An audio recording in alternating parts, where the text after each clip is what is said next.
Assalamualaikum. Waalaikumsalam. Bu, gimana kabarnya? Sehat, Bu? Alhamdulillah sehat. Hari ini ada tugas khususnya nih, Bu? Ya. Ya, ini lagi ada long. Ada apa? Ini Bu, saya mau ngobrol nih sebentar.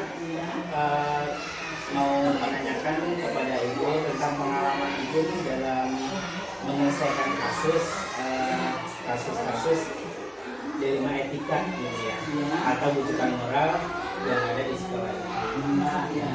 Dengan Ibu Yaya, ya Kepala SD Babakan 01 Bu ya. Sekali. Ya, ingin ngobrol sebentar ya. Kalau Ibu tidak merasa keberatan, tidak ya.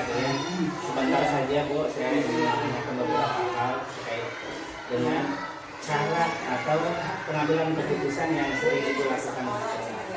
Nah, pertanyaan yang pertama nih Bu, yang saya ingin tanyakan, selama ini bagaimana Ibu mengidentifikasi kasus-kasus yang merupakan dilema etika atau bujukan moral di sekolah Ibu yang pernah Ibu lakukan ini ya? Caranya bagaimana? Saya sebagai kepala sekolah di sekolah ini biasanya dalam mengambil keputusan itu saya pertimbangkan dulu berbagai masukan berupa informasi-informasi yang nyata dan segala keputusan yang saya ambil itu mengacu berdasarkan aturan dari pemerintah dan aturan yang dibuat oleh sekolah yang berinteraksi untuk menciptakan suasana sekolah kami apa sih yang nyaman, yang sesuai dengan visi misi sekolah kami. Jadi setiap kasus yang Ibu selesaikan ya, yang mengenai dengan kasus dilema etika maupun bujukan moral, Ibu identifikasi dulu gitu ya Bu ya, pertimbangan dulu masukannya. Jadi kasusnya ini ada nggak kaitannya dengan peraturan pemerintah gitu ya, melanggar tidak dengan aturan sekolah ya, yang mengenai dengan visi sekolah. Jadi diidentifikasi dulu ya Bu ya sebelum diselesaikan. Jadi dilihat dulu kasus ini kasus apa nih, rumit apa tersebut ya, jadi dilihat dulu ya. Kemudian Ibu selama ini nih Ibu, bagaimana Ibu menjalankan pengambilan keputusan di sekolah Ibu, terutama untuk kasus-kasus dilema etika yang dua-duanya ini mempunyai kepentingan sama-sama benar atau sama-sama mengandung nilai kebajikan. Jadi kasusnya ini sama nilainya Bu, sama-sama benar. Kasus A, kasus B benar, kasus dilema etika. Nah, bagaimana ini cara Ibu mengambil keputusannya, menjalankannya bagaimana? Jadi sebelum saya ambil keputusan, jadi saya selalu pertimbangkan dulu masukan dari teman saya, rekan sekolah saya, ada teman sejawat yang bisa dikatakan atau dikeluarkan yang senior, yang junior, kita ambil.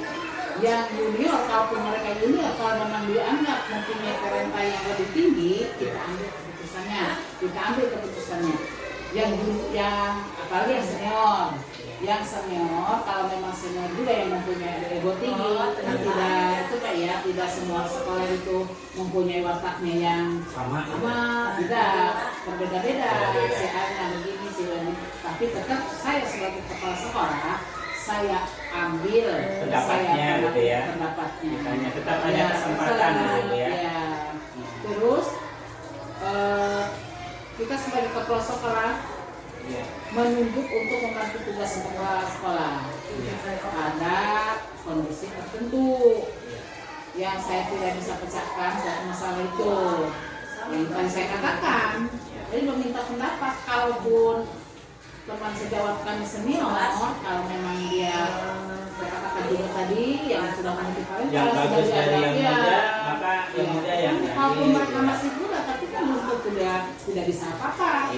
Untuk mereka itu salah tidak dilihat dari jabatan tentunya Bu ya. Masih statusnya honorer gitu ya. Kalau bagus untuk kepentingan ini, kepentingan kita semua, kita ambil keputusannya, kita hargai itu Pak. jadi cara-caranya Ibu melibatkan beberapa yang ada di warga sekolah tersebut gitu ya. Kemudian selain dari rekan-rekan guru, Ibu juga meminta kepada kepala sekolah gitu Ya, ya. ada yang lebih Pengawas. ya, yang lebih kita Pengawas tidak gitu ya. kita ada pertimbangan juga, kita minta ke kan di ranah dinas, kita Ya. ada di sana ada kepala dinas, ada kepala dinas, ada korwil, ada aurnya, ya dan sebagainya. Itu bisa diambil salah satu informasi ya untuk penguatan kepada Ibu pengambilan keputusan. keputusan ini. Nah, ada kan Ibu nih langkah-langkahnya atau prosedur seperti yang bisa Ibu lakukan selama ini. Ibu nih pernah menangani beberapa kasus nih di sekolah SD Babakan Lor 1 ini. Nah, langkah-langkah Ibu yang diambil atau prosedurnya apa saja nih? Ya, prosedur yang saya ambil, saya cari dulu informasinya. Informasi kasus tersebut. Kasus tersebut dari berbagai pihak, baik dari teman sejawat juga, dari komite, bahkan dari wali murid juga, wali siswa juga kita bisa ambil. Ya, kalau kasusnya ya permasalahannya dengan apa? Dengan siapa gitu ya? Persoalannya seberat apa? Gitu. Kalau kasusnya guru Ya. berarti bisa menanyakan kepada pihak Ya. keluarganya, kepada rekan kerja guru seangkatan dia gitu ya. Ya. Nanyakan tentang Ya. aktivitas atau ya.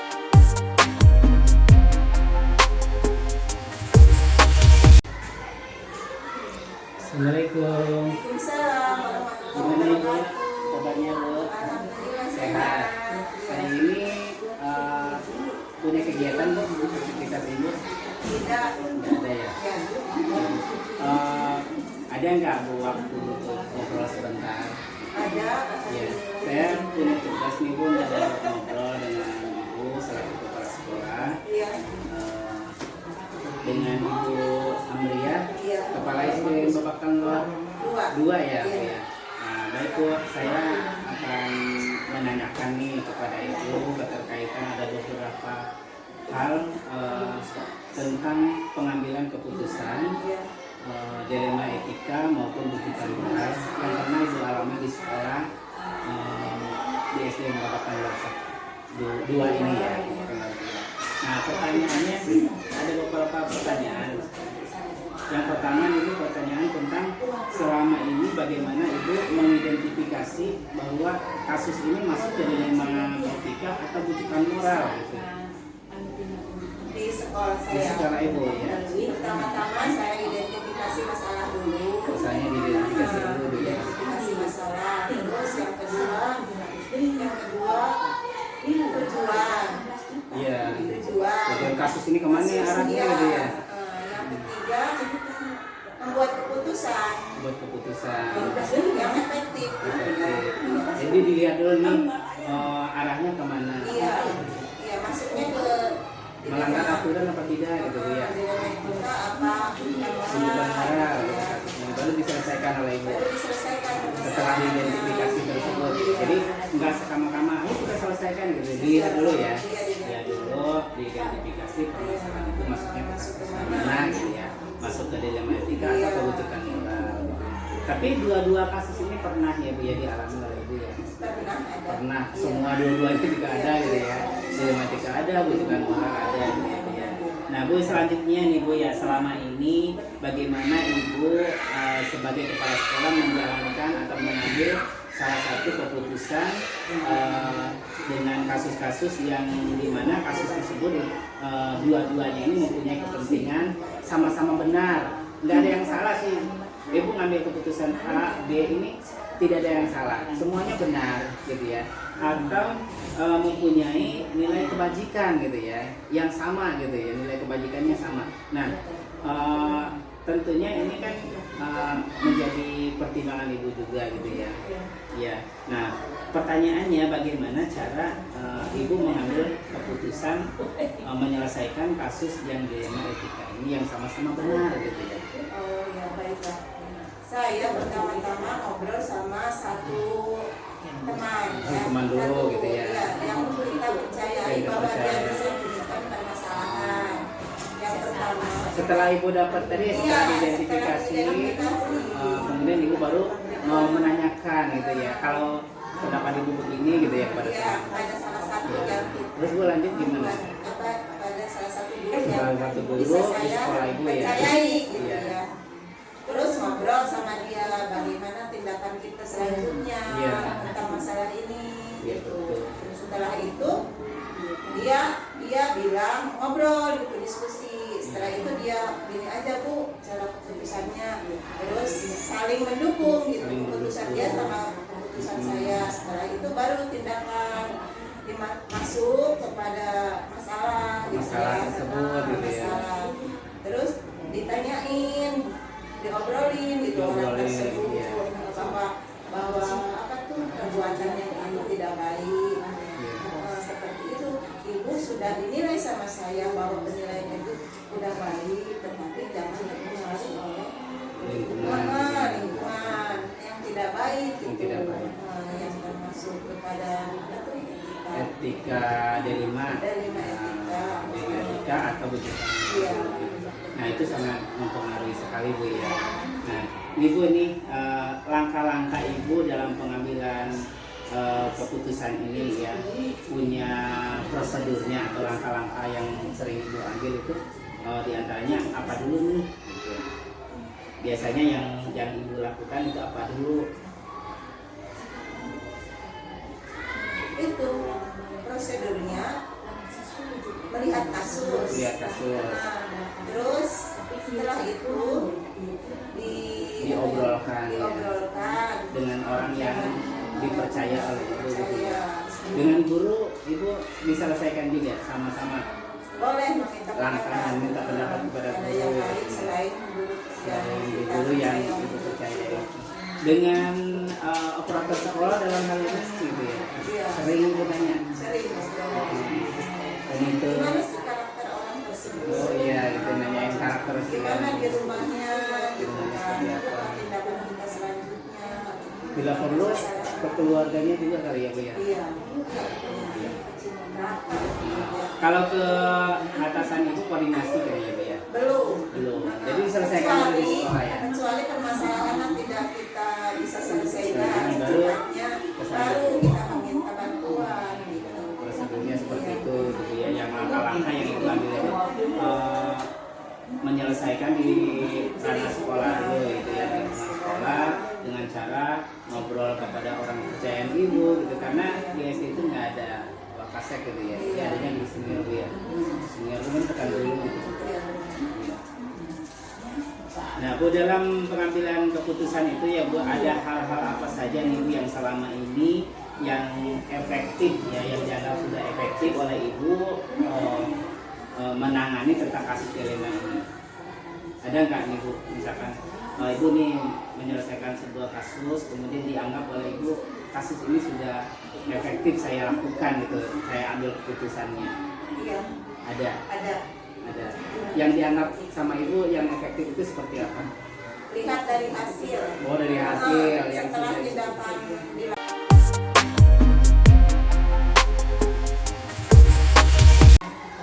Iya baca. Assalamualaikum. Waalaikumsalam. Gimana ibu kabarnya hari ini? Silakan Ibu. Terima kasih Bu. Hari ini ibu punya kesibukan tidak Bu? Tidak, biasa. Ini Bu, saya punya tugas nih untuk ngobrol dengan kepala sekolah terkait dengan cara nih pengambilan keputusan dari etika dan rujukan moral di sekolah ibu. Dengan Ibu Sunesi, Ya. Kepala SD Bapak Karno 3 ya Bu ya. Baik Bu, kalau Ibu hari ini tidak ada aktivitas atau ada waktu sebentar untuk ngobrol dengan saya, ada beberapa hal yang ingin ditanyakan kepada Ibu. Bisa Bu ya? Baik. Ya. Kita langsung aja Bu ya. Ngobrolnya. Ibu, selama ini bagaimana Ibu dapat mengidentifikasi kasus-kasus yang ada di sekolah ibu, yaitu kasus dilema etika dan rujukan moral. Ya, saya sebagai kepala sekolah biasanya dalam pengambilan sebuah keputusan saya mempertimbangkan dulu berbagai masukan Ya, dari siapa aja berupa sebenarnya? informasi dan segala keputusan yang saya ambil mengacu berdasarkan aturan dari pemerintah, juga aturan dari sekolah yang bersinergi untuk menciptakan suasana sekolah yang nyaman, aman, damai, sesuai dengan visi misi sekolah di sini. Jadi setiap ada kasus yang ada di sekolah ibu identifikasi, ini melanggar aturannya nih dengan aturan pemerintah, Ya, gitu. ya. Kemudian dengan aturan sekolah. Sekolah. Jadi harus diidentifikasi dulu Bu ya, biar bisa diselesaikan dengan baik Bu ya. Kemudian ibu selama ini bagaimana ibu menjalankan pengambilan keputusan di sekolah ibu, terutama untuk kasus-kasus yang mana ada dua kasus yang nilainya sama-sama benar atau sama-sama mengandung nilai kebajikan. Jadi dua-duanya benar. Ini menurut ibu ini dua-duanya benar dan dua-duanya sangat penting dan kasus itu mengandung nilai kebajikan. Nah, bagaimana nih pengambilannya? Dalam hal ini saya dalam membuat sebuah keputusan selalu mempertimbangkan masukan-masukan dari teman sejawat yang bisa dikatakan atau dituangkan di sekolah ini. Misalkan guru yang dianggap senior, ya, atau wali kelas walaupun atau wakil kepala sekolah walaupun di sekolah ini kan nggak ada wakil ya. Ada juga guru senior. Ada guru senior. Ya. Itu selalu dipinta Bu ya, Ya, selalu untuk dipinta. masukannya. Iya. Selain dari guru senior, ibu melibatkan siapa lagi di sekolah? Selain guru senior, saya juga melibatkan dewan guru senior. Dewan guru semua gitu ya, warga sekolah yang sana. Komite pernah juga Bu Iya. dilibatkan. Komite juga Ya. dilibatkan. Apabila itu kasusnya mungkin diidentifikasi dulu kasusnya ini ada kaitan dengan komite atau Iya, tidak gitu, iya. dengan orang tua wali murid pasti melibatkan komite. Ada juga yang enggak Bu ya? Ada juga Yang tidak. misalkan Ya, sifatnya dipilih-pilih. dipilih-pilih. Dipilih-pilih. Jadi kalau Misalnya misalkan kasusnya mengenai guru gitu untuk ke dinas gitu, berarti diselesaikan dengan koordinasi kepada atasan atau dengan teman sejawat, dalam hal ini K3S mungkin Bu Iya. ya. 3S. Terus kalau misalkan kasus ini ya, saya juga meminta pendapat dan masukan dari pengawas. Pengawas. Nah ini salah satu yang tertinggi itu ya, Iya. dari kepala sekolah gitu, itu ke pengawas gitu ya, yang selalu memberikan masukan, solusi, motivasi kepada kepala sekolah selaku pemimpin di sekolahnya. Nah Bu, dalam menyelesaikan kasus nih, ada langkah-langkah apa saja nih yang biasanya atau prosedur yang ibu ambil dalam pengambilan keputusan? Ya, selalu ada ya. Biasanya saya mencari informasi dulu dari berbagai pihak, baik dari teman sejawat, komite sekolah, orang tua siswa, Ya. tergantung kepada permasalahannya yang berhubungan dengan apa. Ya. Lalu setelah didapatkan berbagai masalah, biasanya melakukan analisis dalam pengambilan keputusan yang terbaik. Jadi langkah-langkahnya ibu nanya dulu nih, cari informasi dulu ya pada rekan guru gitu yang ada di sekolah tersebut, kemudian dengan orang tua siswa, kalau mengenai dengan kesiswaan. Kalau misalkan tidak mengenai kesiswaan, cukup dengan guru, kemudian rekan kerja mungkin ibu ya, rekan kerja sesama kepala sekolah mungkin perlu juga gitu ya bertanya gitu, curhat pendapatnya. Kalau misalkan berpihaknya ke lebih yang nilai kebajikannya lebih tinggi gitu ya, berarti ibu ambil ke arah yang sana gitu ya. Jadi ada langkah-langkah yang harus diambil oleh ibu ya dalam mengambil keputusan atau prosedurnya seperti itu Bu ya. Kemudian hal-hal apa saja nih Bu yang selama ini yang ibu anggap efektif dalam menyelesaikan atau pengambilan keputusan pada kasus-kasus dilema etika ini yang sudah efektif apa ya?